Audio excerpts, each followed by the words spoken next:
अस्सलाम वालेकुम and welcome to मेरिज academy. I am your teacher Syed Ghulam Alisha. तो आज हम BSc nursing entry test preparation के लिए एक और वीडियो देखेंगे जो कि 21 जनवरी 2024 को पेपर कंडक्ट किया गया था एनटीएस के ज़रिए। उसमें से ये वीडियो जो है वो पार्ट नंबर 3 है, यानी कि 2 पार्ट्स पहले जो हैं सॉल्व्ड क्वेश्चंस के मैं अपने चैनल पे भेज चुका हूँ। अगर आप जो है वो पहले वाले वीडियोस नहीं देखे आपने, तो आप जो है वो ऊपर आई बटन है प्रोवाइडेड है, वहाँ पे जाके पिछले वीडियोस जो हैं पार्ट 1 और पार्ट 2 को जो है वो विज़िट कर सकते हैं। और हो सकता है कि संडे 4 फरवरी को जो टेस्ट आ रही है उसमें से भी ये क्वेश्चन रिपीट हो जाएँ तो फ़ायदा हो सकता है। तो आइए स्टार्ट करेंगे without wasting any further time. अगर आप न्यू हैं तो सब्सक्राइब करें मेरे चैनल को, ताकि आपकी बीएसएन नर्सिंग की, Sindh university, Sindh agriculture university और इसी तरह से काफ़ी सारे जॉब्स की प्रिपरेशन के लिए आप जो है वो चैनल को सब्सक्राइब कर सकते हैं। तो क्वेश्चन नंबर 1 था, एमसीक्यूज़ नंबर 1 जो था, यहाँ पे कंप्लीटली हमने सिर्फ आंसर्स ही लिखे हैं उनके, क्योंकि एमसीक्यूज़ टाइप करने में टाइम लग जाता है, तो इसीलिए सिर्फ आंसर हैं, जो कि ओरिजिनल पास पेपर आप देख सकते हैं। आपको फेसबुक पे भी मिल जाएगा और मेरे यानी कि फेसबुक पेज पे मिल जाएगा। Which of the following is dimensional less quantity. नीचे कुछ ऑप्शंस थे, जैसे कि फोर्स था और उसके साथ साथ एक एंगल था और दो और क्वांटिटीज़ थी। तो यहाँ पे क्वेश्चन पूछा जा रहा था कि विच ऑफ द फॉलोइंग, यानी कि नीचे दिए हुए किन ऑप्शन में से कौन सा जो है ऑप्शन वो एंगल डायमेंशनल लेस है, डायमेंशन उसकी नहीं होती।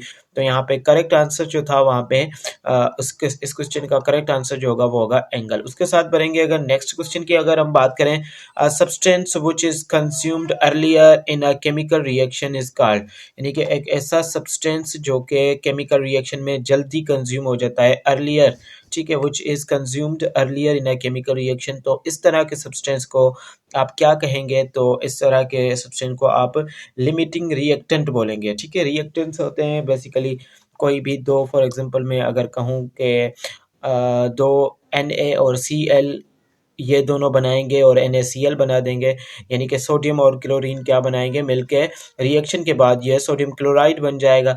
तो N और Na और Cl यहाँ पे क्या कहलाएंगे? रिएक्टेंट्स कहलाएंगे और NaCl प्रोडक्ट्स कहलाएगा। तो यहाँ पे ऐसा सब्सटेंस जो कि केमिकल रिएक्शन में जल्दी कंज्यूम हो जाए तो उसको बोलेंगे लिमिटिंग रिएक्टेंट। उसके बाद स्टार्ट करेंगे क्वेश्चन नंबर 3 को, जो कि एमसीक्यूज था। Study of emissions and absorption of light. यानी कि यहाँ पे हम इमिशन और एब्जॉर्प्शन ऑफ लाइट, लाइट की इमिशन, लाइट का निकलना और एब्जॉर्ब होना by matter is called spectroscopy.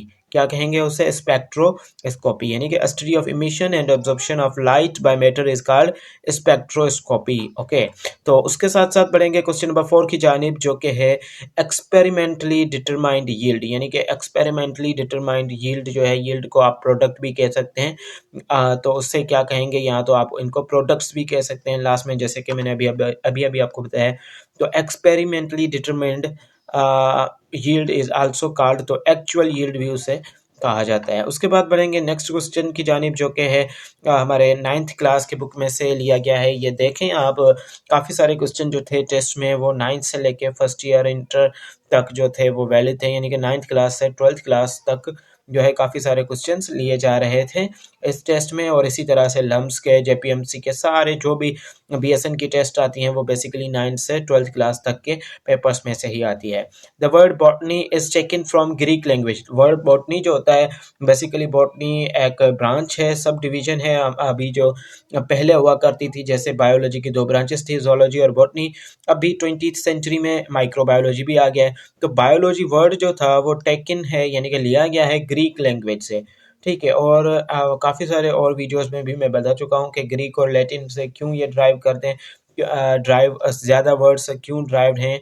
तो उनकी वजह यह है कि अर्लीस्ट साइंटिस्ट जो थे और सबसे ज़्यादा बुक्स जो थे वो लैटिन और ग्रीक और काफ़ी सारी और लैंग्वेजेस में लिखे हुए थे, इसीलिए यहाँ पे ये वर्ड जो है वो बॉटनी के यानी कि बॉटनी वर्ड जो है वो ग्रीक लैंग्वेज से लिया गया है। यहाँ तो आपको काफ़ी सारे ऐसे वर्ड्स मिलते हैं जो लैटिन से ड्राइव्ड होते हैं। ठीक है, तो बॉटनी वर्ड जो है वो ब्यूटेन से लिया गया है यहाँ पे, जिसका मतलब होता है प्लांट। ओके, तो स्टडी ऑफ प्लांट कहते हैं बॉटनी को हम। उसके बाद एमीटर एक इंस्ट्रूमेंट होता है जो कि यहाँ पे क्वेश्चन पूछा गया है कि ammeter is connected in dash circuit, यानी कि एक सर्किट में एमीटर जो है उसे कैसे यानी कि किस तरह से उसका कौन सी वे से वो जो है वो कनेक्टेड है। तो हमारे पास इसका आंसर आएगा कि series, in series ammeter connected होता है सीरीज में एक सर्किट में। उसके बाद प्लांट जो है, नेक्स्ट क्वेश्चन है हमारे पास, plant exchange gases for the process of photosynthesis and respiration. यहाँ पे एक्सचेंज गैसेस एक्सचेंज के लिए प्लांट यानी कि exchange gases for the process of, plant क्यों करते हैं गैसेस एक्सचेंज? एक तो फोटोसिंथेसिस के लिए जिसमें वो रॉ मटेरियल से जो है वो खाना अपना बनाते हैं, और दूसरा जो है वो रेस्पिरेशन के लिए है। तो यहाँ पे आंसर इसका रेस्पिरेशन होगा। उसके बाद इन ह्यूमन, इंसानों में lung volume can be measured, फेफड़ों का वॉल्यूम जो होता है वो स्पेशली कौन से इंस्ट्रूमेंट से मेजर किया जाता है? तो स्पायरोमीटर से मेजर किया जाता है। लेकिन यहाँ पे आंसर जो होगा आपके क्वेश्चन पेपर में जो था वो स्पायरोमेट्री था। तो यहाँ पे इसका आंसर जो होगा वो क्या होगा? स्पायरोमेट्री, स्पायरोमीटर नहीं होगा, क्योंकि आंसर ही हमें बुक में ये मिला है। ओके, उसके बाद volt meter is connected in circuit. तो वोल्ट मीटर जो एमीटर को आपको पता चल गया कि सीरीज में कनेक्टेड होता है। तो वोल्ट मीटर कैसे कनेक्ट होगा? तो वो जो है पैरेलली कनेक्ट होगा। ठीक है, वोल्ट मीटर एक सर्किट में पैरेलल तौर पे कनेक्टेड होगा। तो उसके साथ साथ ये 9 क्वेश्चन थे जो कि पार्ट नंबर 3 के हैं, और ये मुफीद साबित हो सकते हैं। न्यू आने वाली टेस्ट जो कि संडे 4 फरवरी 2024 को ली जाएगी, फेज़ 2 स्पेशली जिनका पेपर को पोस्टपोन और कैंसिल हुआ था उनके लिए ये वीडियो है, ताकि ये सारे क्वेश्चंस जो आई थिंक मैं 40 से 50 क्वेश्चन जो है वो भेज चुका हूँ इनके आंसर्स। तो हो सकता है कि इनमें से कुछ क्वेश्चन रिपीट हो जाएं, तो ये फ़ायदेमंद साबित हो सकते हैं। तो मिलते हैं नेक्स्ट लेक्चर में। टेक केयर, अल्लाह हाफिज़।